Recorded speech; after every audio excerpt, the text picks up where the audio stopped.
Guten Abend, alle und willkommen unser einem Buch in einem Gertran über Glatze und Glatze. Heute haben wir Herr Herman Steuernagel und Herr Alexander Scheuermann. Mein Herren, herzlich willkommen. And I apologize for my German. Well done. 1, 2, 4, 5, 6, 7, 8, 9, 10. That's it. Yeah. I can count to 10 in German, so you've got me beat by a mile or Both 2 kilometers. you both got me beat, so even with the German last name. So, Your parents are very disappointed in you, Herman. My parents don't know it either. My grandparents, maybe. Oh, okay. All right. Yeah. My grandfather switched my last name, so Steuernagel would have been the German pronunciation of it. So he And how do you anglicized pronounce it. it? I'm typing, sorry. what did you say, Alex? And how do you pronounce it? Steuernagel. Oh, okay. Yeah. Steuernagel. Very Yeah. very Yeah. flat. Wait. Yeah, it's as just as it looks for the most part. He so. he changed your last name? Well, he changed the pronunciation of it when he moved over to America because Oh, did he? Yeah, because he came over right around World War II, so he wanted to make it sound a little more English. He didn't want to make it look a little more English? You know Like- what? I don't know why, but Just go full Stewart or something? right, that's what I would have thought, but So, my Yes. grandfather also changed the spelling of our last name. He dropped one of the N's off the end. He moved Okay. from Ohio to Kentucky and dropped off an N and didn't talk to his brothers ever again. Wow. wow. Oh, wow. Don't know why, because no one bothered to tell anyone that, and now that 2 generations are gone and no chance of knowing. But Yeah, I'm an author; I'll make something up. right. There you go. So, Tim McKay is with us tonight, and Tim, you are our second favorite Canadian this evening because Herman is hailing from BC. So, and he got online before you did, so you snooze, you lose. Sorry. Sorry, not sorry, Tim. but I think you'll be okay Sorry, tomorrow. I am sorry. I'm Canadian. I'm usually obligated Sorry. to be I was going to say, I've never heard a Canadian say sorry, not sorry. That was kind of odd. I couldn't do it with a straight face. I'll tell you that. Uh-oh. I told you, Mike. I told you someone would. Okay. And look, it's not just one of them. It's the whole damn group. They got their own. I'm pretty sure that's Dave. Yeah, hopefully he just had to put that into a translation thing, and so Herman, tell us about your book. We should mention that once before we go off on wild tangents. Yeah, sure. So my latest release, The Bartender Between Worlds, is a cozy fantasy that just came out last month. And it's a portal fantasy. The premise is essentially that a witch hunter realizes that she has magic and decides to pursue her lifelong dream of becoming a bartender. Yeah. So she Reach goes for off the on- stars. right?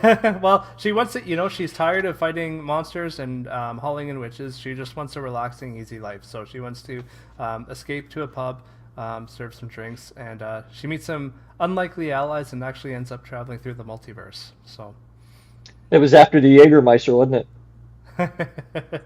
well, she had a couple drinks first, but yeah, but there's a scientist involved and a fairy. It's actually quite an interesting tale. So. Okay, and you are the one in charge of the greatest podcast in the multiverse, correct? That's right. Yeah. Yeah. So I interview kind of like you guys do. I interview science fiction and fantasy authors, try to learn more about their writing journey and about how they got started writing, their likes and dislikes, and learn about the books that they have coming out. So we have a lot of fun there too. Cool. And speaking of that, Alex, you have a book, hence you're on this show. Yep. What is your book? And look at that, somebody's prepared. It's called The Odalix Stone, and it is a fantasy adventure. Sorry, let me show it very good. Where a younger man goes on a journey to save his village from a mysterious illness.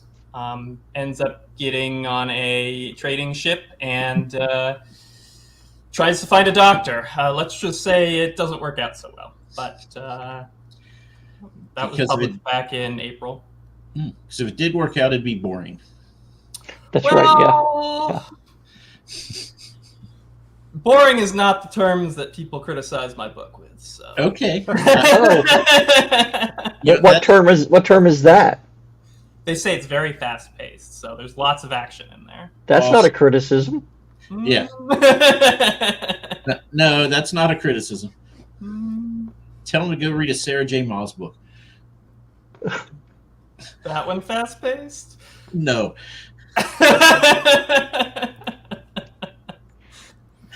So Dave tells us so much happens. And Tim McKay says, my kind of book, but then he writes a 705-page book himself. So, but we'll get into that tomorrow. There are some chunky boys in the indie author space. Yeah. I've been impressed. I've got one of them right here. I think it comes from not having friends. I don't know. Oh, is that the secret? Yeah. I'll work harder on my next one. Yeah. Unfortunately, I can't get my fictional characters to stop talking to me. Yeah. I've got that problem too. I think that's a sign of dementia. Oh. Is Oh. I'll get back to you. You have nobody else to talk to in that house unless you're sitting there talking to your mannequin back there. If Grommy starts talking to you, that's when you have issues, my friend. No, he does not talk to me. But apparently the woman who watches my dog was freaked out when she came over one night and just happened to glance at him on her way. And like she said, she screamed a blood-curdling scream. My dog started barking. And then she realized the guy wasn't moving. And then she realized jump scares. Yeah, So, a guy in a wall full of swords. So, right. You know, women screaming in terror, that's, you know, just normal for my house. Oh, wait, things I should not say out loud. That's right. Yeah, you gotta We're live. Wait a minute. keep that your inside voice, man. There's Nick. Hi, Nick. I'm going to talk about anything about other than what we were. Nick is going to be on. Oh, no, he's not going to be on. Sorry, I lied. Sorry, Nick. Maybe later. I heard.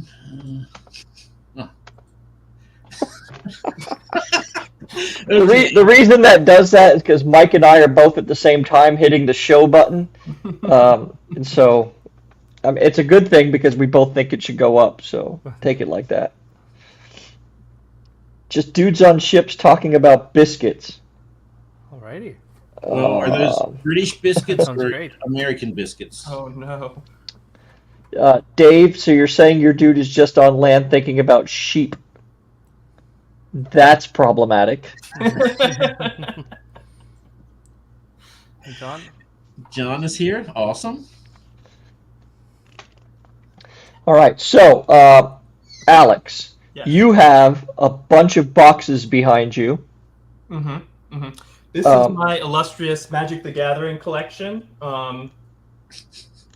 Maybe I can give you a closer look here.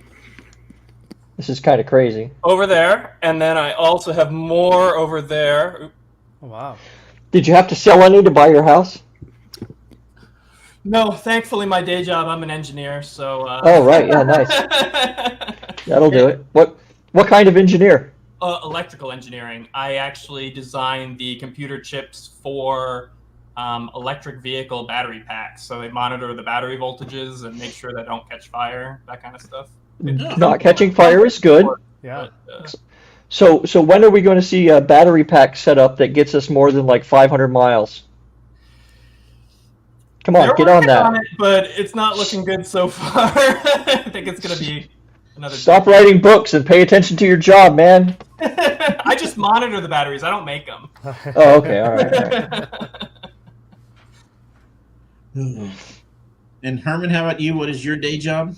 My day job is a web designer. So I'm at a computer all day and all night. That's what I do. So Are you married? I am married. Well done. Thank Outstanding. you. Thank you very much. I got out of the house long enough for that. So. It's like, okay, that's done. I'll just go back inside. Yeah. Yeah, exactly. Yeah, I'm married. Been married 17 years. No kids. Nice. But, yeah, But my wife's a photographer, and I'm a web designer, and we Oh, kinda perfect. make my website good for me. And how many of those books behind you are written by you? I've got 10 published books now. So Oh wow. That's a yeah. lot. So The Bartender Between Worlds is my 10th book. I've got most of the rest of my books are kind of sci-fi dystopia. I've got a young adult sci-fi series, and the other ones up above me here, kind of a space dystopia, space opera type series as well. Kind of The Expanse meets Red Rising, that sort of vein. So Nice. When is somebody going to write one that's like Red Dwarf meets Blackadder? I'm sure it's out there. Nobody knows what the hell I'm talking about, do you? I know Red Dwarf. I don't know what Blackadder is. All right, never mind. I'm old. They Disregard. were pre-cable shows. Oh yeah, they were. All right, you got to look it up. All right. So, of all your books, then Herman, which one was the funnest to write, most difficult to write, easiest? In that order. Well, whatever. Yeah. So my latest book was the most fun to write. So it's a cozy fantasy book. The whole point of me writing this book was, I was kind of burnt out writing my dark sci-fi books, and needed a break. So it really is just a fun. It's got drink recipes. It's got a kind of a fun trip through the multiverse with fairies and magic and that sort of thing. So that was the most fun. Was it the easiest to write? I'm not sure. It was difficult in some ways because I had to kind of tone down the stakes quite a bit.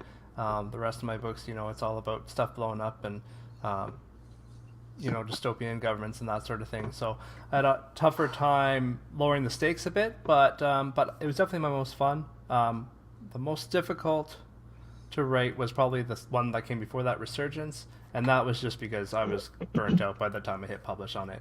I wrote Chimera and Resurgence back to back, published October, November, and so I had like 900 pages that I was kind of hit publish on, and yeah, so that's why I took a step back and wrote the cozy fantasy book, just to get a little break from that. Just to relax, yeah. Yeah, exactly. So did you have to do a lot of research at bars in your neighborhood? Kind of go out? Well, I didn't have to, but it helps, I'm sure. So You got to do the work, man. Recipe in your book. What is the recipe for? Like a cocktail? Yeah, cocktail recipes. Yeah, so Nice. it's got 3 cocktail recipes in it. My Kickstarter edition had a few more in it, and I'm running a sequel right now. They're both standalones, but that one's going to have more because people read the book and said they wanted more recipes. So I'm nothing but a people pleaser. Isn't that something? You write this book full of imagination and everything else, and people want frickin' drink recipes. Hey, I'll give the readers what they want. More drink recipes. You know what? Do it this way, though. Make them work for it. So the first letter of every paragraph, you have to put it together to make the recipe. So like chapter 1 is a recipe. Right. Right. That sounds like a lot of work for me. I don't know about that. And I don't know if anyone will solve that, but or go through the work. If there's booze at the end, they'll solve it. You could make it like a choose your own adventure, a choose your own alcohol sort of thing. Mm-hmm. And do you add this to it, then this happens. You add that. You can That's do that actually a fun again. idea. I like that. A lot of work for you, but Yeah. it'd be fun. I'd read that. We read that in college. I don't quite remember. Read what in college? The Choose Your Own Alcohol Adventure. Oh, really? Okay, yeah. I don't think it was written down. I was going I to think say, it was- college, isn't it all of the above? What was the drinking game of choice when you were at UT? We played Because a lot. that's- Okay, here's one you probably don't know. Four Corners. Oh, I think I've heard of it. You've got like a sturdy table. You've got 2 beers on each side. It's 2v2. You get a ping pong ball, and you got to chuck it at the other person's beer and try to like hit the beer with the ping pong ball. And if you do, then you can start chugging yours. And the first team to finish their beer wins. Oh, my son played something similar at their frat where you had the beer at each corner, but then you like threw a die up in the air, like a 6-sided die, and you try to bounce. I mean, you got to wing it up in the air, and you try to bounce it and have it go into a cup, which is actually pretty hard. Yeah, that sounds really hard. It is, but there's more to it than that. But I wasn't really into the rules. So We just played quarters. Yeah, so that's a game that's lost its way. All right. Is that what you played in Oklahoma, Dave? Edward 40 minutes. Beer pong with dice. It's not really beer pong, Tim. It's a little more esoteric than that. I don't pretend to understand, man. I just want a shot glass and a quarter, and I'm happy. But you gotta. So, Alex, what is next for you? Are you writing a sequel? Books, right? Yeah. Yeah. That's why we're here. Yes. So the Autolic Stone is planned to be a trilogy. So there's 2 more coming, and I've got a secret project beside that I'm not quite ready to reveal yet, but it's going to be a murder mystery, fantasy murder mystery. Ooh. And then I'm doing a short story, The Secret Scribes. I think Greg spilled the beans to you guys earlier that we're planning an anthology, short story anthology with the rest of the Secret Scribes. So I've already written that one. But yeah, those are upcoming projects. Why is it secret? The Secret Scribes. Oh, I thought you just said it was a secret project. So. Okay. Yeah, the murder mystery is because I think it's a little. It's a big concept, and I don't think I'm ready for it. So it's a secret until I commit. Why are the Secret Scribes secret? You should ask Dave that one. No. You're not going to write one of those? I don't think I could. Greg, no, that's not true. They still play with beer in the cups. At least they do at Southwest Virginia. So he says you are called secret because you are not well known. That's the real answer, yeah. See, I'm getting all out of order here. It was Rob. I don't know what that pertains to anymore. Sorry.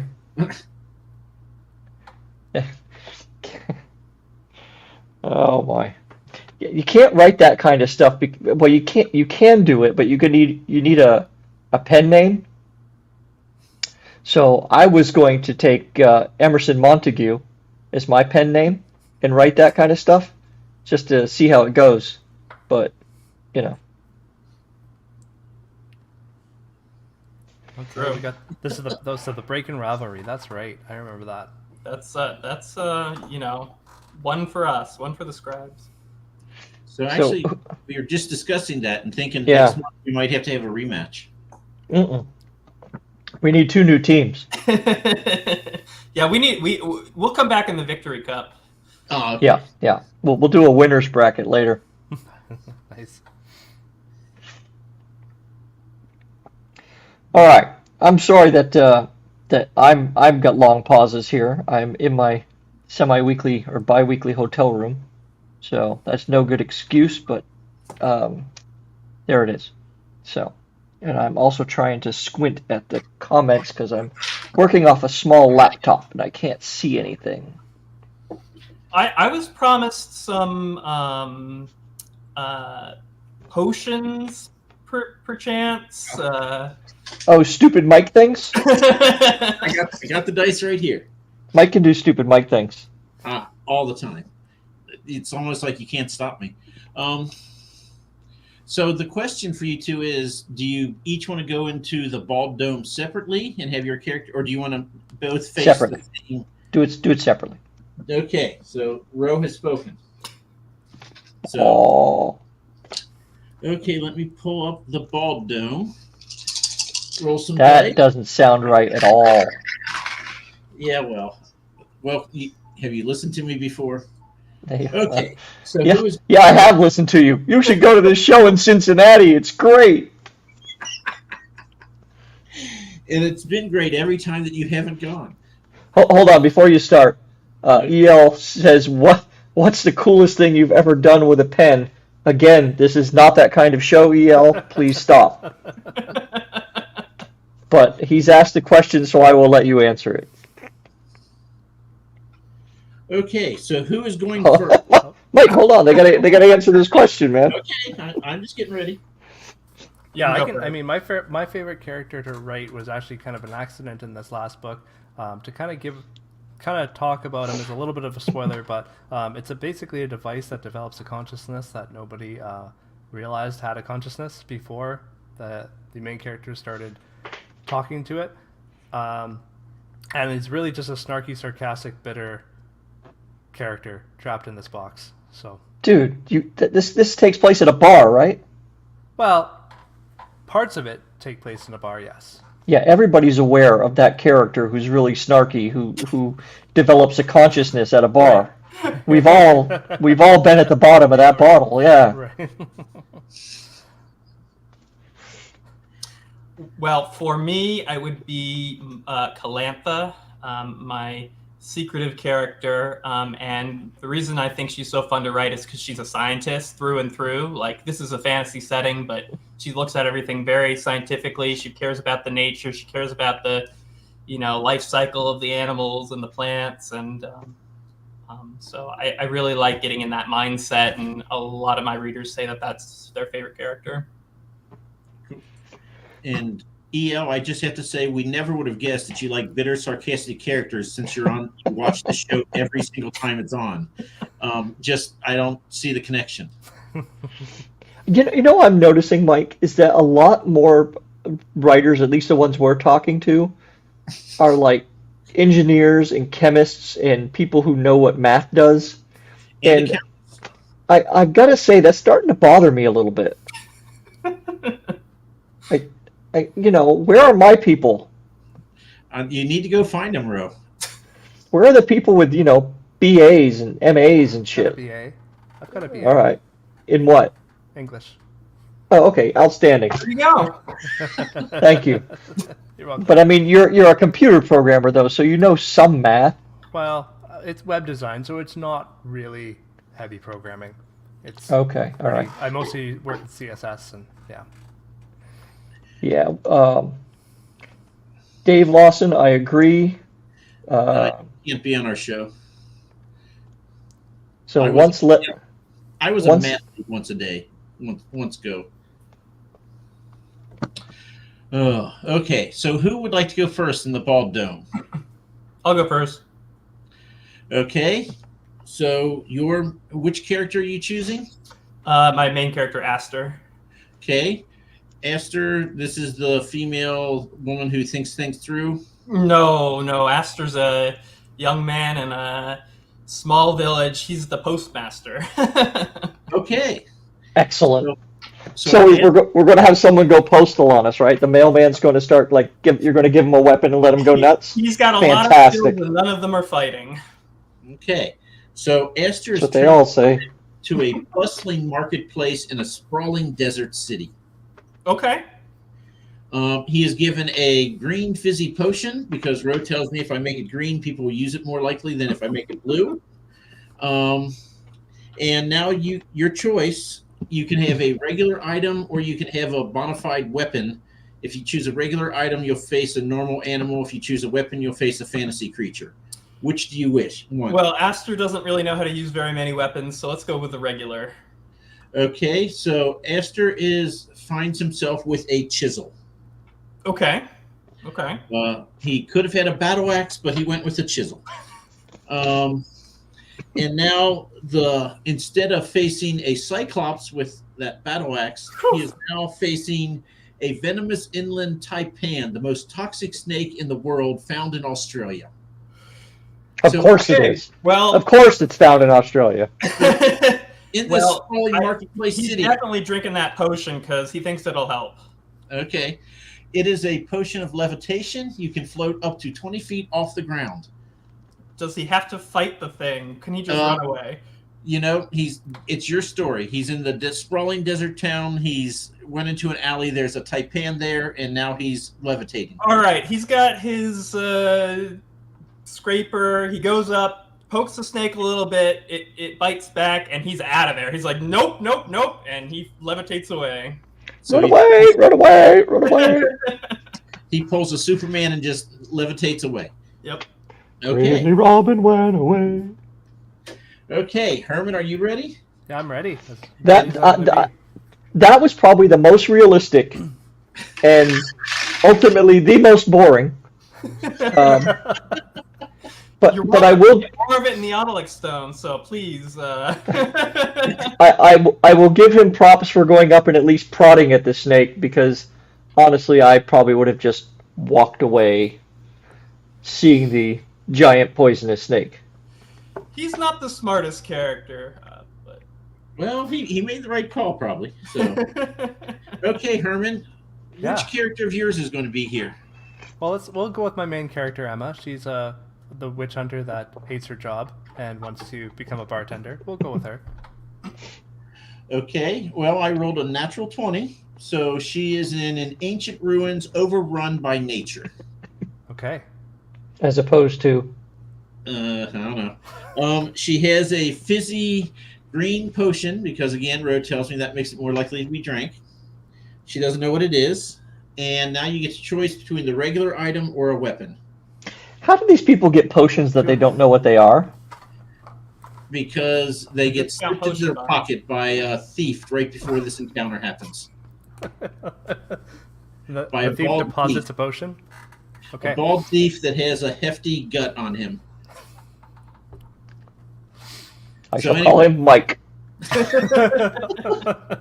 So, regular item Alright. or weapon for? I'm gonna any weapon, or you're gonna pick a weapon. I rolled, so you get your. Oh, okay. She was gonna go with a weapon.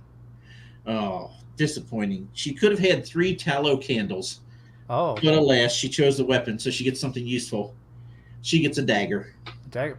Perfect. Her weapon of choice. And instead of facing a Komodo dragon, she is now facing an ogre. Okay.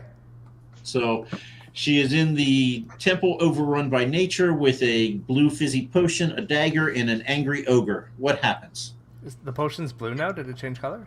Oh, sorry, green. Green. It's still green. It's kind of rainbow. It's rainbow hued. Okay, so she is in overgrown ruins with an ogre and a dagger. How big is the ogre? Ogre-sized?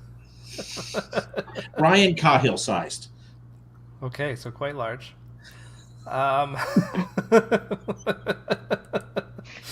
Let's see. I'm gonna drink the potion. I'm gonna have her drink the potion because I'm curious as to what that's gonna be. Oh, Yay! thank you, Herman. I've been waiting for this.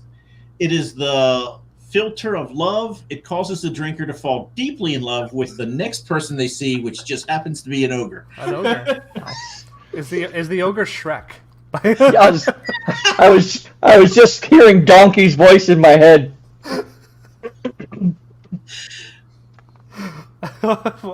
I think this Yeah, you ends could have badly. candles. This would have been I perfect. don't see how this can go, but I feel like we've got a DreamWorks movie in the making here. So She used to be a bartender. Now she's in love with an ogre. Who's your baby daddy? We did the paternity test. Sorry, I'm mixing genres. that's great. Yeah, is there anything she can do now? Because she's in love with this ogre, so she's gonna go up to him, I suppose. Is she just going to go up to him, or is she Well, going to kind of She's go gonna up to him? saunter over to him. Saunter? There you go, a little sauntering. Yeah. Oh, okay. Well, we keep this clean here. It has to be a family show, so I guess we can't go any further. All right. The end. What does the ogre do? Yeah, what does the ogre do? Yeah, I mean, come on, man. That is not my story to tell. That's her. I have He to, can't- I have to- I He have can't to- tell you what the ogre does. You have to be the ogre. No, this is Herman's story. I just set the scene for him, and then I sit back and laugh.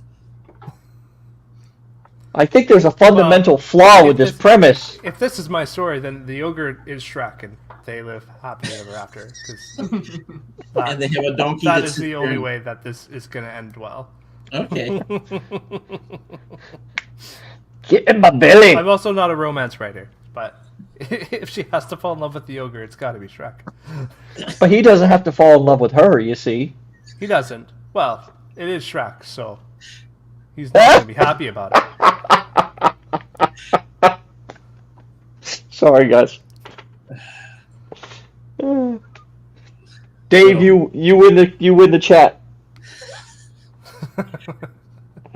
So Is that I the had romance chapter, Dave? Chapter 17. it's the cringiest of cringy chapters. And you get And- to read it twice. Yeah, and it's actually chapter 18 and chapter 19 in my book because apparently I copied it somehow and then went back and did the chapter numbers, so it's in there twice, word for word. Oh. Yeah, But he's telling people it's a printing error. exactly. I mean, technically, yeah. Oh, so anyway, let's talk about anything else. So what are you guys working on now? If you just published your books recently, I mean, are you taking a break, Herman? You after being burnt out, or was that refreshing enough to get you back into it? Yeah, it was, and I really, this book was it was the second book in this series that I started on the book I'm working on now actually first. So the book I'm working on now is called The Greatest Pub in the Multiverse, and it's more of an in-pub setting, and it's going to be kind of a, Legends and Lattes / Cheers / Quarks at Deep Space Nine kind of pub, and it's going to be kind of this, essentially a young man inherits a pub that's been in his family for generations, but he doesn't realize that it's also happens to have a speakeasy in it that's this interdimensional pub. So it's another cozy fantasy, and I'm having a lot of fun with it. So I'm hoping to have that ready later this year, but it might be early next year. We'll see how things end up. There is a YouTube channel called How It Should Have Ended. Have you ever seen it? Mm-mm. No? Check it out. It's HISHE or something, How It Should Have Ended. And they do a little cartoon thing called The Villains Pub. Okay. Right? And they have like a little Cheers music to it. And Palpatine is the bartender, and you have Zod in there and Voldemort and all the villains go there. Right, okay. Just to kind of relax and get away from everybody else. And that's just from what you said, that's the kind of vibe I'm getting with that already, and I love it. That's book 3, Ruth. What's it, The Villain Pub? Yeah, Yeah. that's going to be book 3. Excellent. And how about you, Alex? What you getting after now that the Idyllic Stone Book 1 is done? Yeah, so I've been slowly working on the sequel, about halfway written, which is good. Not taking a little bit of a break as well, trying to get more involved with the publishing community and in indie spaces. It's like I said when we were offline, it's pretty new to me, so I've been learning quite a lot and getting involved more with the Secret Scribes. We've been trying to help each other out, marketing wise, and some advice technically too on writing and publishing. And there's just so many steps involved. There's a lot to know there. So that's what I've been focusing on mostly. What's the best piece of advice you have gleaned from the scribes so far that you can share with us that isn't a secret? That isn't a secret. I think I need to talk to my lawyer, Dave. No, sorry. Share the secret. I think it's biggest piece of advice is we're indie, so there's a lot of rules. There's a lot of writing advice out there, but I think the important thing is we really don't have to follow all the rules because we're indie. We can put out these big chunk and 400, 500 page books if we really want to. Yeah, there are some downsides to doing it that way, maybe less marketability or, just your printing costs if you ship paperbacks is going to be high, but that doesn't mean you can't do it. Probably. So there's someone in your group, Lamia? Mm-hmm. Oh, okay. That's a god in the current book that I'm writing. Oh. So well, her artistic ability is godly, so that tracks. I don't know that she'll love the portrayal, but details. What you said about big books and all that kind of thing. I think the thing is, though, as an indie, that it's probably easier to find that segment of your audience who like 700-page books for some unknown reason. I mean, I guess they figure it's value for money. I don't know. Yeah, absolutely. Or they need to start fires come winter. Right? It's a prepper thing. Oh, I've been looking at it all wrong. Yeah. We figured that's why you had all those Magic the Gathering cards. That's right. That's right. Kindling. There you go. Can you imagine having to burn those? Oh my goodness. You just moved into a new house, right? Yeah. I used to live in Dallas, Texas, and I'm moved to sorry. Austin, so Much Austin's better. way better. So we like. Oh yeah. Yeah. Well, first of all, it's not Dallas, so that's a win. And you got that kind of cool Austin South by Southwest vibe going on. So Yeah. It's different than when I was at school here because I went to UT for those who weren't in the pre-chat. And just in 10, 15 years, it's changed quite a bit. There's just a lot more people here than there used to be. And we blame the Californians for moving here mostly and kind of making everything more expensive. I'm gonna start blaming them too, even though they're not coming here. But across the world, actually, you can just blame them for anything. I can blame even them in too. Canada. Yeah, good. We need someone else to blame up here. So I did want to ask a little bit because there was some discussion about this Samboni, and I feel a lot of disrespect here from the Mike Denrow about this fearsome creature, and I just want to make sure we have the ground set for why this is such a fearsome beast. it's not. It's a fingernail. All right, Ro.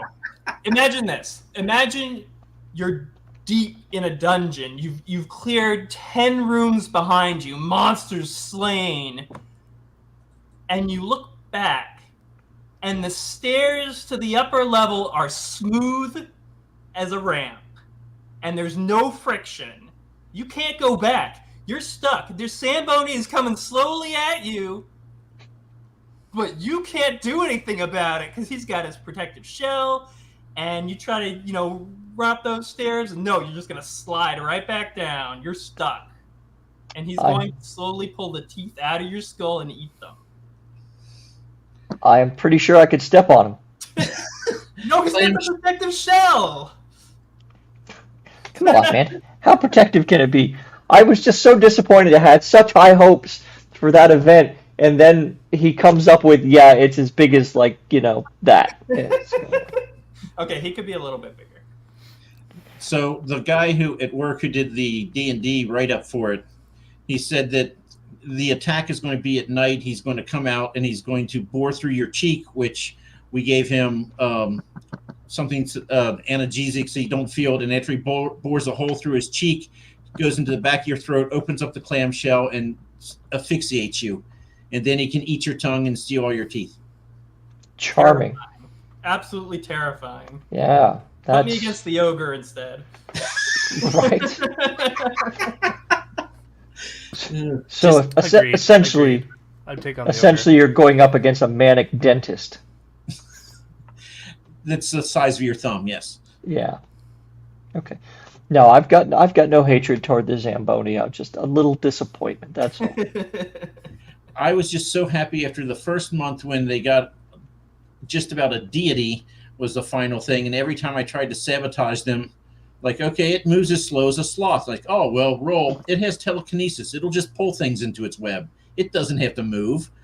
And just everything I did to try sabotage them, like, oh, no. It has like 199 hit points. Yes, Tim was one of those people. I still haven't thanked him for it.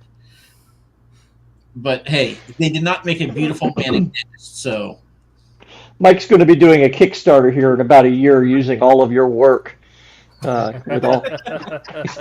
going to have a dungeon pack made up of all of these. You all think I'm kidding. Made up of all these monsters that have been created there.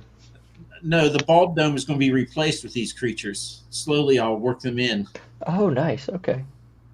Yeah, I will be here for the Zamboni episode then. I'm here for that. I can't. Good grief, man. All right. Guys, you got to help us out, man. I can start asking silly questions. Yeah, do that. Okay. Who wants to go first? Actually, you both get to answer. All right. Number 2. Okay. If your main character and the villain squared off in a gladiatorial combat, who would win? Definitely the villain. No questions asked. Aster can't even wield a sword in the beginning, so Yeah, I would say in my book the villain would win as well in that situation. It's hard to talk about that without getting into spoilers, but the villain is far more powerful. Okay. And this question I've been wanting to ask for a while now. No, I never roll the number, so I'm just going to cheat. My favorite drink. If your book was adapted into a board game, what would the objective be for the people playing the game? That's actually a good question. Why have you never asked that before? Because I've never rolled that number. Good God, man. Oh, I don't So know. okay, I'll go first. recipe? It'll be kind of like Candyland, where you need to get from a certain place to a certain place, because the Autolyx Stone is a fantasy adventure. There's a lot of different places you go, Pueblo style architecture in a desert environment. There's icy desert landscape. There's rainforest. There's flower plains. So it would definitely be like traveling across all these different places to get to a certain place in the end. Nice. Yeah, that's a good one. I wish I And thought of that. extra points for the Candyland reference. I'm gonna go with my game. My book would be like a Settlers of Catan, except for instead of building roads and houses, you're putting together ingredients for drinks. And in certain parts, you're collecting one ingredient. Another section, you're collecting another ingredient, and you've got to put together and mix a drink. Oh, I like that. Yeah. And you can actually do. And then you can drink the drink when you're done. Yeah, exactly. And Dave asks, what's your favorite drink, which I think is a very pertinent question here. Yeah, my favorite drink, I usually go with an old-fashioned. That's kind of my go-to drink. It's simple, but I like it. So what did you used to drink as like an 18-year-old that you will When I was- not touch anymore? I didn't drink when I was 18. to be Whatever. honest, but what I... You're what I- Canadian, of course you did. I didn't. I didn't start drinking until my 20s, but what I won't touch now, I like coolers. That's kind of college. Turned me off. Wine coolers? Like, yeah, but like hard lemonade and that sort of thing, like vodka coolers. Yes. Just because you don't experiences. like them, or Well, you had a bad experience with a wine cooler? vodka coolers. What do you call them? I don't know what you call them down there, but it's like hard vodka drinks, like Like a White Claw. mixer drinks. Yeah, kind of like a White Claw. I'm going to need your man card, man. We're going to have to take it now. Well, I We're going don't to rip drink, it up in a little I don't piece. drink them now. So EL actually has a good question. Yeah, I'll go That's first. great. I do think I prefer fantasy to be hopeful. There's a lot of grimdark, pretty popular, but I don't think that necessarily reflects like how we view the world. There are some people who are just selfish and focused on themselves, but I don't think the majority of people are. And so I do think there needs to be at least that snippet of hope for fantasy to keep them engaged and keeping them liking the story, liking the characters. As long as everyone is not the grim dark selfish, I think then it's a really good story.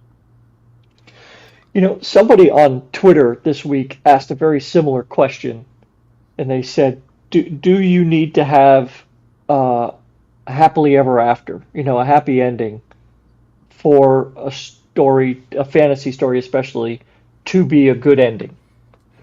And I don't think you do. I mean, I think it needs to be a satisfying ending, right? But not necessarily a happily ever after or a happy ending. Yeah, I'd agree. Like, I think, there's a lot of flavors of fantasy. There's a lot of good fantasy that's bleak and grim and doesn't necessarily have a happy ending. I don't think that it needs to be hopeful. I enjoy like mixing it up. I wouldn't want to read all grim and dark fantasy, but there's definitely good ones out there. I'm listening right now to Gunmetal Gods by Samuel Akhtar, and it's grim, but I don't know how it ends. Maybe it's hopeful at the end, but I don't think so. Just nuke everybody. I'll agree as well. I don't think the ending needs to be happy. I think my favorite endings are bittersweet. But I think the fact that there are happy endings and there are sad endings and there are bittersweet ones, just that variety is important, so you don't quite know what to expect while you're reading. Yeah, I mean, you look at Lord of the Rings, and you know, the hobbits go home, and the Shire has been turned into an industrial wasteland. Mm-hmm. You know, and then Frodo gets on the big boat and leaves. Yeah, I think that's really important actually to the story, and I thought that was something the movie didn't do quite as well, is have that really bittersweetness, the fact that you know, things have changed, they aren't what they used to be, and these characters who went through this journey, they can't exist in the world as it is, and I think that bittersweetness is really important to the story. Yeah, 100%. EL asks, who is your current favorite writer? And then for some reason he threw in Steinbeck and Hemingway, two dudes who have been dead for a fairly long time, and one of whom sucks. But, you know, go ahead. Answer away. Who is your current favorite writer? They can be dead. That's fine. That's so tough. They can be your host, too. You know, just throwing that out there. You are shameless, man. Shameless. Yeah, I mean, I've been enjoying recently like a lot of V.E. Schwab. Pierce Brown is one of my favorites. I love the Red Rising series. I mean, there's lots out there. It's so hard to choose, and nothing's coming to mind except for those two right now. So I'll go with those two. Gunmetal Gods, yeah, that is a good one. Alex? And Steinbeck or Hemingway. Oh, I haven't read Steinbeck in so long. I'll go with Hemingway. I really enjoyed Hemingway in university. Good call. I like Hemingway. I'm gonna go with Steinbeck. I've read a couple of Steinbeck, and I think I like. He does characters really well.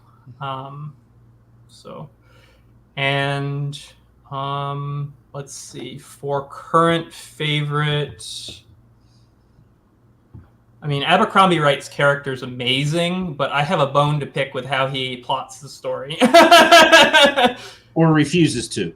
Yeah. Yeah, I'm not sure. So what's the deal with how this person plots or does not plot a story? Oh, well, so...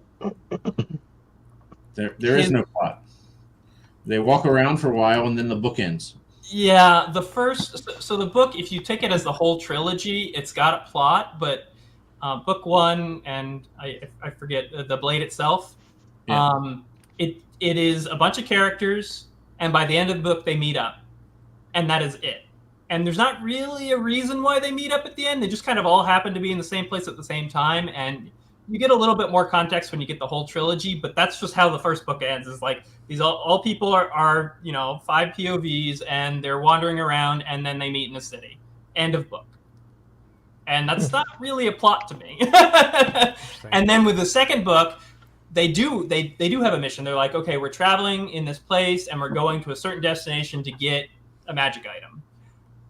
And that plot is kind of inverted on its head by the end of it. It's kind of the opposite of what you expect. And so, like, with the first one not having a plot at all, and the second one having an inverted plot, and not really getting the context of everything for the whole series, I'm sorry, I dock points off for that.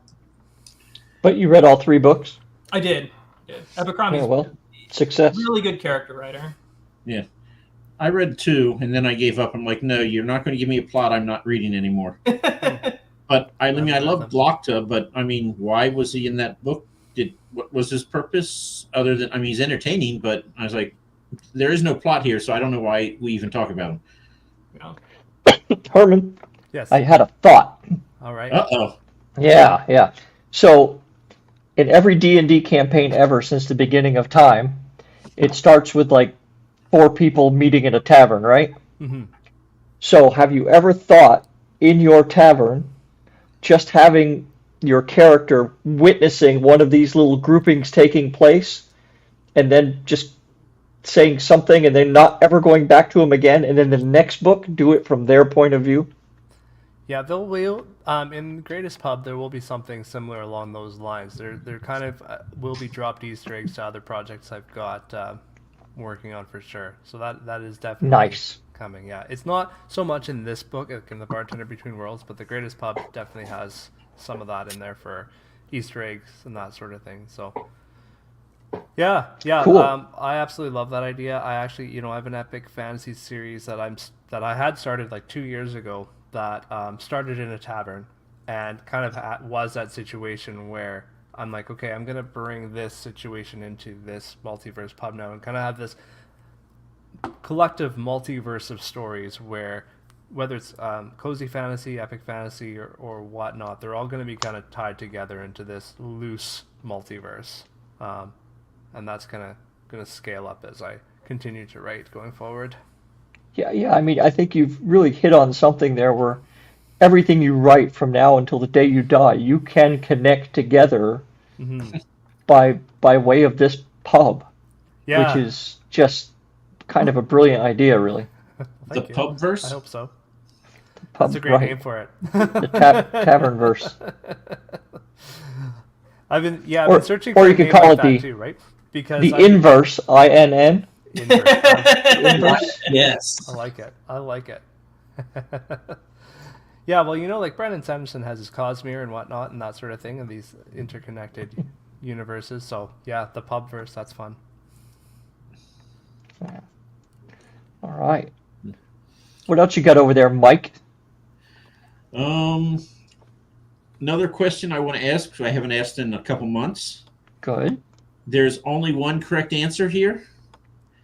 Janeway. 7. Which is cooler, saddling up and riding a T-Rex or a Griffin through town? Griffin. Definitely a Griffin. Is it though? Because I mean, you got the little bitty arms, you know. Yeah. Herman, you have a chance to get the answer right. I already said Griffin. They Oh, both you- said Griffin. Oh, they both said Griffin. Oh, you both said. Oh, you're both wrong.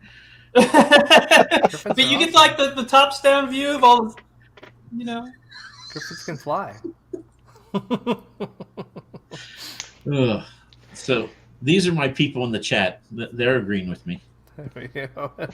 So I want to do a quick shout out to some of my buddies. So this is one of the books I just finished reading by one of the fellow scribes, Bill Adams. It's a chunky one. Yeah. But It's painted edges. Nice. Yeah. I got the deluxe edition. Cool. And then this is my next read, Bloodwoven. I believe you know Greg. Yeah. Yes. Yeah. He's here with us tonight.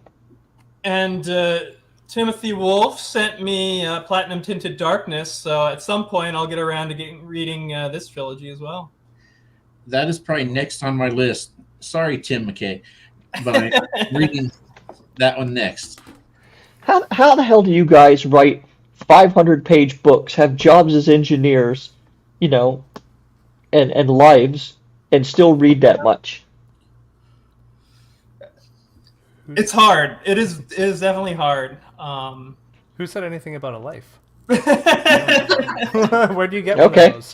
that's fair. Yeah. All right. some nights if I just can't put pen to paper, I go and I read instead. And some nights when I'm feeling really motivated, I'll write more, and I feel bad that I'm not reading books that people have given me or that I should be supporting. So it's a choice. Okay, this begs a question then. Have you ever been in one of those times where you're reading someone's book and you come across this one little thing and you go, that is so good, I'm going to use this either wholesale or in theory to do something that needs to be done in my current whip? I've definitely had that happen. I haven't pulled anything wholesale out of it, but I've definitely, if I've hit a block and I start reading, usually there's something, and it could be something really unrelated that tweaks a direction that I realize my book needs to take. But never have I grabbed anything wholesale. But definitely inspirationally. Well, I don't mean plagiarizing it, right? I mean, that's not what I. Do you steal people's books, Herman? Do you? No, haven't yet. If I did, I would sell more. So, Herman, question for you: when you're writing your cozy fantasy books, can you read other people who write cozy fantasy, or are you like, no, I have to stay away for fear of you'll just like take their ideas wholesale? You know, cozy fantasy is such a wide. I shouldn't say wide. It's a newer genre with so many diverse stories in it that I've been reading a lot of cozy fantasy because it is a new genre for me to read, and I want to kind of make sure I'm doing it in a way that readers are going to actually enjoy. So I've definitely been reading way more cozy fantasy than I probably normally would have while writing these. I'm not too worried about stealing ideas because they're really different stories from the ones I'm writing. But what I'm looking for more is vibes, and I'm looking for elements of emotion and that sort of thing that don't necessarily come as natural to me. Emotion's a tough one for me to write, and it's a big part of cozy fantasy. So I kind of have to stock up on my reading because I'll gravitate more to darker reads when I'm reading, or maybe not. I shouldn't say darker, but more high stakes books when I read, and so it's a different genre for me for sure. So how would you define cozy fantasy? Because listening to that and even over the last couple of months, I've been thinking that my current series probably should identify as cozy fantasy more than anything else. Just because there is a lot of like family kind of stuff to it. I mean, in the last book that I put out, the titular ranger's wife. Well, he has a wife, right? He okay, spoilers. He can shift into a dragon, and he gets pregnant because dragons in this world are asexual, right? They just get pregnant at some point and lay eggs.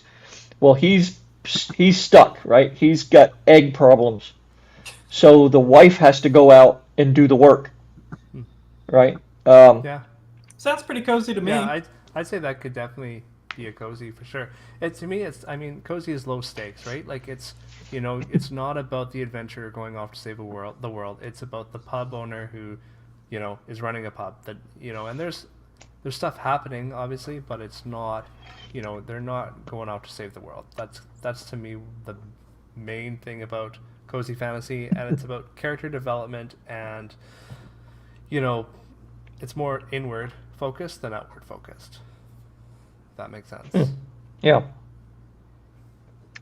New marketing to follow. Yeah, and that's the biggest reason why I started picking up cozy, because I wanted to make sure that I was kind of going down the right track with it, right? And I didn't want it to just be another Legends and Lattes book. I wanted to do something different, but I still wanted those cozy vibes in that. Nice. Also, it's a little bit quicker write as well, right? Because I mean, you don't have to put out 150,000 words. Right. Yeah, it's shorter. Yeah. So the Bartender Between Worlds was about 300 pages. The Greatest Pub is going to be probably about 4, I'm guessing. So they're shorter books. So I have a question just randomly came to me. I was inspired. Do either of you write in first person? No, only fools do that. No. Usually I'll do third limited. I have a couple short stories or flash fiction in first. Yeah, so I was on a panel with an author who was talking about, someone came up to him and said, I don't read first person because that person can't die. They're telling the story. And he's like, that's not true. Challenge accepted. Right. And he's like, I've now written 8 books, and in 3 of them, the main character dies, but I'm not going to tell you which books they are. You're going to have to find out for yourself and be very disappointed. And I took that to heart, and now I'm just like, every book I'm writing, I'm like, can I kill this character? Can I kill the main character? I have to make him more likable first, and then I can kill him. Yeah, I I've don't know. definitely read first-person books where the main character dies. I can't think of any now. Was Wool written in first person? I did not read that. Spoilers. I mean, there's a series of main characters in Wool, and I can't remember if that was a first-person point of view or not. But yeah, I have. I have to admit that reading first person, if you're not used to it, it takes a little getting used to. But once you kind of get into it, and the first person stuff I read was Mike's, and you probably remember this, Mike, when the first book you gave me, it's like, oh my God, are you really going to write it this way the entire time? You know, it's like uh, through this one guy's eyes, it's very, very limiting. But once you kind of get into that and realize that the author has a plan, um, it's okay. I mean, it's kind of interesting because you realize that you're not getting all of the information, right? There are things that you are not seeing because people just have blind spots to certain things or whatever it is.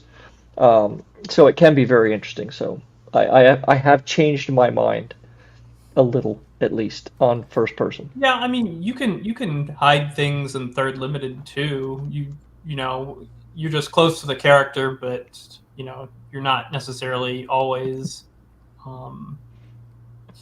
My problem with first person is sometimes it gets very navel gazy. It's like, okay, now we got a chapter and the character sits and thinks for the whole chapter, and that is not my favorite. I'm a man of action. I like my characters to do things and think a little bit, but do things more than they think about things. And so that I think that's a trap that sometimes Fast-paced. people fall into for You like first. it fast-paced. Blazing fast. Yeah, I don't have a preference really between the two as long as it's well done. I've read lots of first-person books that I've enjoyed and lots of third-person point of view books that I've enjoyed. So, it's really more on the writer, I think, than the point of view to if I'm going to enjoy it or not. The one thing I found is my series was going to be a 4-book series, and then I was like, okay, Grommy, you need to start going to throne rooms, get some kings upset with each other so I can end in an epic battle. And he's like, no. I'm going to stay in the woods and talk to squirrels, turn into owls, that sort of thing. I'm like, but battle.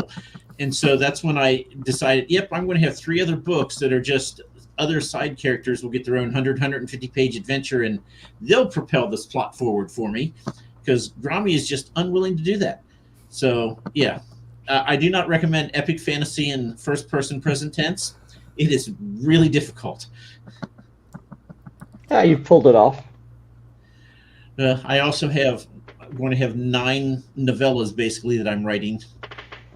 And they're all in first person, aren't they? They all are. Every freaking one of them, because that's the only thing you know how to write. Are they each a different point of view? Each of the novellas? Like, do you have 9 novellas from 9 different points of view? Yes. So, Cool. And as I told people on the last show, when I started writing, I read one article on the internet that said first-person present tense is the easiest, and that's what the young kids are reading these days. And I said, yep, it's all the research I need. So I don't think it's the easiest. it is not. That is a lie. Oh. Yeah, that doesn't even make sense. I would say it's very popular these days for young adult to be in first person. Yeah. I didn't think young adults read it these days. Well, young adult as a category, it's mostly soccer moms who are looking for some smut. Mike and I were in Huntington, West Virginia this weekend at a Comic-Con, and I remember commenting to Mike at one point, there are not nearly enough middle-aged women here.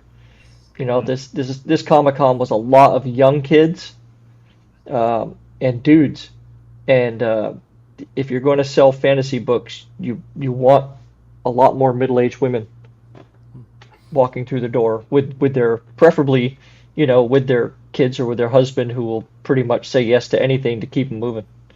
So, did the sales reflect that? Yeah. Yeah. Oh yeah. Or lack thereof, yes. Yeah, I don't like. I mean, I'm on TikTok and that, and there's a lot of young adult readers on there, reading various forms of fantasy on there. for sure. But So what do you do on TikTok, Herman? you know what? I'm very I post a video of me looking at the camera, and then I write text over top. I'm pretty lazy when it comes to my TikTok creation. But what do you write about? What do I write? My books. You just all your TikToks are about your book? All of my TikToks are about my books. You just take like little snippets out of it, or what? I just kind of what I do. I mean, I'm not the best person to talk about doing TikToks for books, but I just I basically give the premise in writing over top of a video of myself or whatever, and Video of yourself doing what? Come on, man, be specific. reading, having a drink, drinking coffee is what I do a lot of the times. Like I'll just like have a video and I'm like literally just like looking at the camera, drinking a coffee, and then over top I'm like, if you're looking for a book that's low stakes and has portals and fairies and drink recipes, then check out this one, and then I show it, my book. And nobody gets on you and say you're targeting this to a bunch of kids on TikTok and you've got alcoholic drink recipes. What's the matter with you? Not yet. All right, cool. All right, so we've done some market research with the scribes, and Research. pretty sure. Well, this is me snooping on the other scribes' TikTok videos and figuring out. I do think there's a truth to this. I think the younger people like the short form videos a lot. Like that is how they communicate these days, and people like Dave Lawson are pretty good about uploading videos, but some of our other scribes actually, the videos that have been the most popular, at least from the secret scribes, have been videos talking about genuine things like, this is the struggle I'm having trying to get my book published, this is my financials, this is how much it costs me to manufacture the thing, and this is how much I'm making, and you can see the manufacturing costs are way higher than my costs. And those are the ones that exploded, actually. And there's Really? 3 examples from the different scribes where those are the most popular videos. So you got to be genuine, and it's got to be short form video. And I think that's how you get young adult audiences. I could do a whole series, How I Lost Money This Month. You could, and I think it would work. Oh, I absolutely could. Let's see. I got some new artwork, right? So that was expensive. Realizing I'm going to have a lot of new artwork for these tarot cards, I bought a scanner. And then Mike and I were at this thing, and somebody on their booth had one of these fans that spins with LED lights and like makes like holographic images. Yeah, I bought one of those. So any money I made last weekend is poof. So I have a question from our 2 guests here. Well, that's a good person. It would be silly if you had a question for me. I try to ignore you, Ro. You're not the only one. I've been married a long time. So anyway, at this Comic-Con, after the first day, Ro and I went to eat dinner, and when I came back to my car, now I drive a 2008 POS CRV. Is this going to be on the quiz? Yes, uh-huh. Okay. And when I got back to my car, which I know Ro could not have done because I was with him the whole time, someone put a note on my front windshield with some weedy flowers, and it said something like, "You survived today and you are loved, even if you don't wish it to be." And I'm like, did you look at me and think you need to leave a note, or was it my car? I mean, neither one of these is good, but I'm like, why do I have this on my car? So It was an ode to your POS, man. Was that a question? So which do you think prompted this note? Me or my 16-year-old car? Is that a genuine question? Well, I my feel like answer is I think they might have read chapter 17 and 18 of your book. That would have been a flyer for mental health services. And then like, wait, I have to read Wanted it to make again. sure you were still feeling all right afterwards. yeah. It's okay. You'll be okay. You can make it through. Yeah, I feel like if they put the note on your car without seeing you, then it probably was in sympathy for your vehicle. Ugh. So yeah, that was like the highlight of the Comic-Con for me because sales were But you did sell books, right? You sold. I some. did. Ro sold more than me. Oh, but- very good. Well, Yeah. that's because like 2 people came up and said, "I'll take all of them," and I have more books than him. So Well, we like those. We call those We whales. love those people. And one of them said he might actually be here tonight. I don't know if Alex is showed up or not. If he's just like kind of hiding out in there. But if you're here, thank you very much from both of us. No, I mean that those people are great when they do that. That kind of gets you through the weekend. So not at this show, but the previous show, I had a couple come up, and my hardbacks I wrap in the maps that the story takes place in. I have a wax seal on it, and they came up, and the guy's like, "Well, I want those 4 that are wrapped, but I don't know that I would ever unwrap them." And his wife goes, "So buy them in hardback and paperback." And I'm like, "Yes!" I'm like, "You're already married, or else I'd propose." Do you do a lot of cons? This year I scaled back. I'm going to do like 11. Last year I did 19, and it almost killed me. Wow. Okay. That's a lot. That is a lot. Yeah. And Do you find do you do well at them? Because I've done a couple, and they have not done that well for me. So. It's really hit or miss, Herman. Yeah. This year I scaled way back because last year was a complete bust. 2 years ago and 3 years ago was actually pretty good. After COVID, actually, and before COVID, and then right after COVID, there were a couple of really good years. Okay. But I think if you charted it out and saw when credit card interest rates spiked, like Mike is fond of saying, there is nothing more disposable income. Disposable income than a Comic-Con, right? No, I completely believe that people don't have as much money these days, and that's the first thing on the chopping block. Yeah, they're a little tighter with it. So the crowds at the cons are down a little bit, and they are not nearly as likely to be flashing cash around. And you can just watch people walk around, and you'll see that they're not carrying stuff with them, right? Yeah. Okay. The people making money at the cons that I've been to this year, and Mike will back this up too, are the people selling $2 and $3 stickers and little whatever kind of things. A book at 15 to $20 a pop is kind of a big ask. Right. So. Yeah, I did one con this year, and I kind of got the same vibe. So I was just wondering if it was the same down there, because people just were not buying. Yeah, so like a couple years ago, Mike went to Cincinnati, right? And what did you do? $1,400? Yeah. Right. So he tells me about it. It's like, yeah, we're going to Cincinnati, baby. Let's go. And it was freaking awful. I mean, just. And that's $1,400 American. That's not. Yeah. that's not our Canadian. That's $1 million. Loonies, anyways. Get your fake Canada money out of here. So actually, Cincinnati last year, I sold like within the same number of books as I did the year before, but the year before, 2/3 of them were hardbacks. So, I mean, that's where I made my money, was all the hardbacks that I sold. And then the next year I sold about the same number, but they were just all paperbacks, and I don't make anywhere near as much profit margin on those, which is why. More on your hardbacks? Yes. That's interesting. Yeah. I charge $25 for a hardback and $15 for a paperback. And that's why I wrap the hardbacks in the map, and I have the wax seal, and people go crazy for that. And I don't know. Great. I'm one of those weird people. I don't want a physical copy of a book. I want it on my Kindle, because I got rid of like 5,000 books over a few years, and I'm like, no, Kindle's fine. I have my them too many times, because that's where I'm,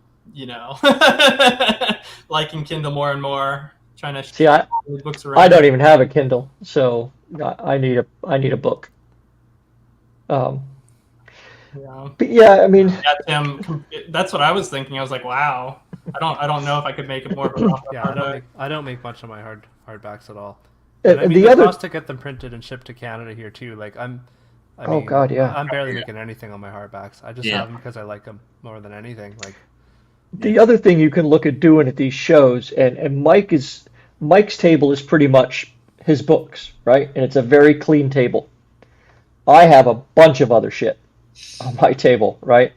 I've got prints made of the artwork that have been done for the covers and everything, and you don't sell a lot of those, but when you do, the markup is such because getting 25 prints of something made costs like $1 a piece, right? Right. So if you're selling them at, $5, $10 each, depending on the size, the margin of them is really, really good.